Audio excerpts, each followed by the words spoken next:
ঈদ মানেই শাকিব খানের সিনেমা। প্রতিটি ঈদে নতুন সিনেমা নিয়ে দর্শকের সামনে হাজির হন এই নায়ক।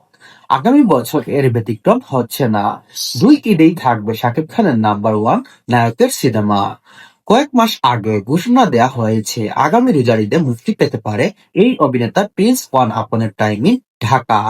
এবার জানা গেল ঈদুল আজহায় মুক্তি পাবে শাকিব খানের সিনেমা। তবে আনুষ্ঠানিক কোনো ঘোষণা এখনো আসেনি। টলিউডে ভাসছে এর গুঞ্জন।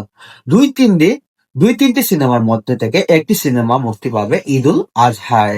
সম্প্রতি সময় শাকিব খানের দেখা গেছে অ্যাকশন সিনেমায় তুফান, বরবাদ, তাণ্ডবে অ্যাকশনে মুগ্ধ করেছেন তিনি। প্রিন্স সিনেমাটি নির্মিত করা হবে একটি রায়নাগরে। কয়েকদিন আগে একটি অনুষ্ঠানে শাকিব খান বলেছিলেন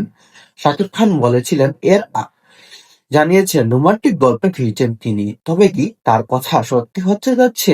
বাংলাদেশের নাম্বার ওয়ান মেগাস্টার শাকিব খানের নতুন সিনেমার জন্য অনেক অনেক শুভকামনা। আপনাদের মতে